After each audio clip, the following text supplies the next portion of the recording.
Basta andar pela cidade de São Paulo para percebermos um problema crescente: a falta de moradia para todos. Barracas e habitações improvisadas estão espalhadas pela capital, onde famílias inteiras vivem de maneira precária. Segundo a Prefeitura, 1.200.000 famílias precisam de adequação de moradia, enquanto para zerar o déficit habitacional é necessário construir 474 mil unidades. Há pouco mais de 2 meses, o incêndio e desabamento do edifício Wilton Paes de Almeida, no Largo do Paissandu, escancarou a situação demonstrada pelos números. Naquela ocasião, 435 famílias se apresentaram como moradoras do local, mas a Prefeitura aponta que apenas 291 comprovaram de fato viver no prédio.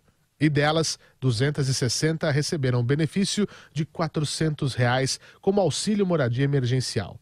Dito Barbosa, um dos fundadores da União dos Movimentos de Moradias de São Paulo, diz que falta velocidade para a solução dos problemas. Então o que a gente deseja, né, que haja de fato, né, vamos dizer assim, por parte dos governos, né, seja do governo federal, do governo municipal e do governo estadual, né, uma articulação entre todas essas instâncias de governo, né, para que as famílias que estão no Largo do Paissandu tenham uma solução rápida do seu problema, né. A defensora pública do Estado, Luísa Lins Veloso, acrescenta que há burocracia para o acesso das famílias, além da falta de aplicação da função social da propriedade, de responsabilidade do município.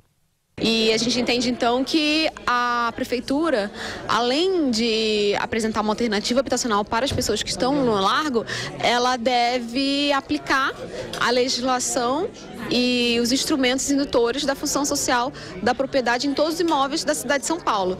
Isso é uma obrigação de todo o município, já desde a Constituição de 88. O município deve mapear os imóveis vazios e cobrar desses proprietários que dê função social a esses imóveis. Mas a questão social não se limita à moradia. As pessoas em situação de vulnerabilidade na cidade de São Paulo precisam de outros aparelhos para garantir a sua dignidade assegurada. E isso passa, obviamente, por saúde, educação e trabalho. A Prefeitura de São Paulo diz estar antenada nessa multiplicidade de fatores para devolver condições de vida a essas famílias. José Castro, chefe de gabinete da Secretaria de Assistência e Desenvolvimento Social, diz que todas as famílias com direito estão recebendo o benefício.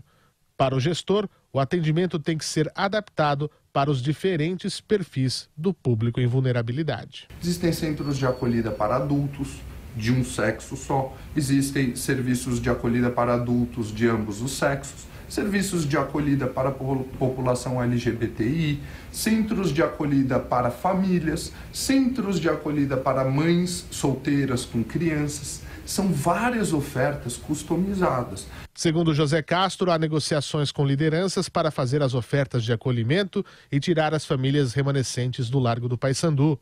2 locais foram rejeitados e um terceiro está em discussão. Atualmente, segundo a Prefeitura, 28 mil famílias foram removidas de áreas de risco e recebem auxílio moradia enquanto aguardam o imóvel definitivo na cidade. Ainda assim, pouco mais de 2% do que representa o número de famílias que precisam de moradias adequadas na capital. A Igreja Luterana Martin Luther, no Largo do Paissandu, no centro, celebrou ontem o primeiro culto desde a tragédia envolvendo o edifício Wilton Paes de Almeida. O prédio, que era ocupado pelas famílias de sem-teto, pegou fogo e desabou em 1º de maio, professor Vila. Olha, essa é uma questão problemática. Fernando Martins entrevistou aí várias pessoas, gente de movimento de moradias, uma senhora defensora pública, etc. Aí há muita questão. O primeiro, não por ordem de importância, a questão da função social da propriedade, enfiaram na Constituição de 88 isso. Isso eu acho um absurdo tal. No final, para chegar em acordo e aprovar o texto, fizeram, por exemplo, a Constituição começa dizendo na representação parlamentar, ou seja, na votação, na escolha pelo voto e na democracia direta. São duas coisas absolutamente antagônicas. Democracia direta, por exemplo, você não delega ninguém, você se autorrepresenta. Portanto, isso tinha, por exemplo, na Ágora lá, ateniense e tal, isso, né? Ou seja, você não transfere a um terceiro e tal. Isso é uma coisa, a democracia direta, que, grosso modo, o anarquismo recuperou isso, grosso modo, na segunda metade do século XIX, etc. Tal. Isso está lá também na Revolução Francesa, está lá, na verdade, se puxar um pouquinho no contrato social do Rousseau, tal, a questão da democracia direta. Outra coisa é a democracia representativa, são coisas absolutamente antagônicas, e estão na Constituição como se fossem complementares. A questão da função social da propriedade gera assim, um problema, porque você tem aquela propriedade, ela é sua. Se você paga os impostos, você comprou aquilo com dinheiro lícito, você faz com ela, dentro do que a lei determina, o que você bem desejar.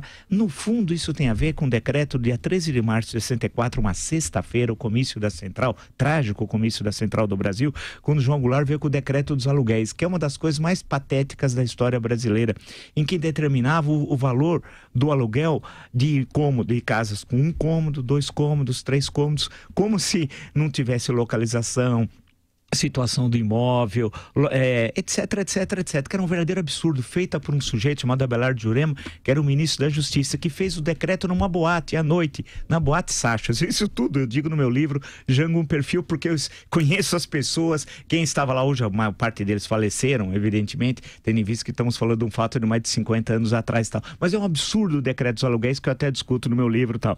Então isso, a questão que se coloca é outra. Há uma demanda por moradia. É possível resolvê-la a curto prazo? Não. O Estado, a estrutura estatal entende se tem instrumentos para isso? Demora para resolver essa questão. Esse problema foi presente em 64, foi criado como resposta ao Banco Nacional de Habitação, que teve na Sandra Cavalcante seu primeiro presidente e tal. É um trabalho longo. Agora, os movimentos não podem atropelar a fila já existente na Secretaria Municipal de Habitação, no caso de São Paulo, na Secretaria Estadual da Habitação. Não pode ter um fura-fila. E tem o Boulos hoje, o movimento do Boulos é um dos maiores empreendedores imobiliários do Brasil. Sabe quantas habitações estão sendo construídas sob controle do MTST? Cerca de 5 mil. Cerca de 5 mil. Ou seja, o Boulos furou a fila, impôs ao Estado o seu desejo pessoal. Isso não pode continuar.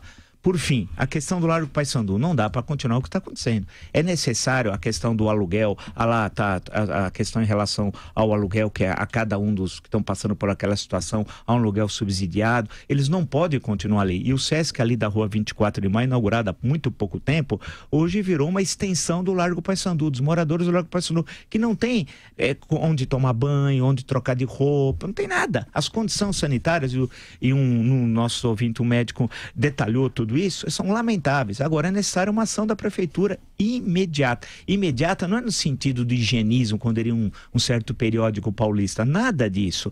É que eles não podem continuar ali, vivendo daquela forma. É necessário dar uma saída humanitária e a questão da habitação seguir os trâmites normais. Ninguém pode furar fila.